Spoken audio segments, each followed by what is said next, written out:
দেখো, they are having breakfast like ravenous now. আর having মানে এটা কি ফর্মে আছে? প্রেজেন্ট কন্টিনিউয়াস ফর্মে আছে।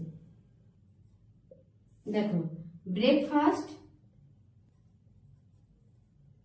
ডিনার আর লাঞ্চ এগুলোর ক্ষেত্রে হ্যাভ ভার্ব ইউজ করা হয়। তাহলে আরটা হলো অক্সিলারি ভার্ব আর হ্যাভটা হলো মেন ভার্ব। কন্টিনিউয়াস হয়েছে তাই হ্যাভের সঙ্গে আইএনজি যোগ হয়ে হ্যাভিং হয়েছে। বোঝা গেছে? এটা মেন ভার্ব। এবারে দেখো, they are having breakfast like ravenous. Ravenous মানে প্রচন্ড ক্ষুধার্ত, প্রচন্ড ক্ষুধার্ত।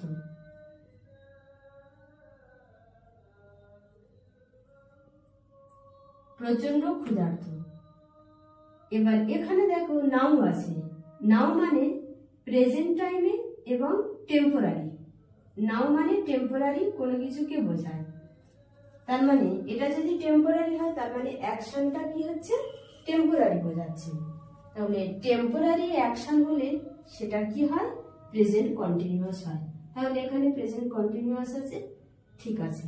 ওকে, এবারে দেখো, যদি এটা এরকম থাকতো, দে আর হ্যাভিং ব্রেকফাস্ট লাইক রেভেনাস, যদি এই পর্যন্ত থাকতো তখন এটা কি হতো?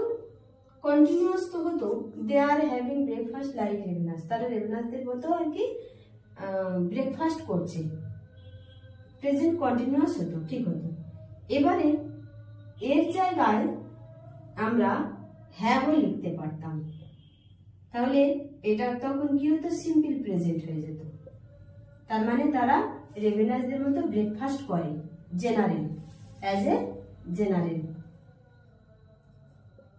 সাধারণ হিসেবে বলা হতো। হ্যাডও ইউজ করা যেত, দে হ্যাড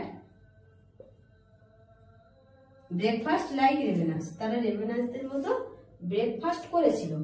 বোঝা গেছে?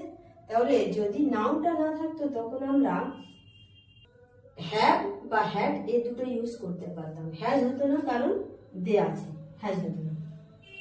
বিসির মধ্যে যে কোনো একটা ইউজ করা যেত, তখন কি টেন্স চেঞ্জ হয়ে যেত। এটা সিম্পল প্রেজেন্ট হতো, এটা সিম্পল পাস্ট হতো। বোঝা গেছে? তাহলে যেহেতু নাও আছে, নাও মানে টেম্পোরারি বোঝায়, আর টেম্পোরারি অ্যাকশন হলে তখন সেটা প্রেজেন্ট কন্টিনিউয়াস হয়। তাহলে এখানে কি হবে? No improvement. বোঝা গেছে?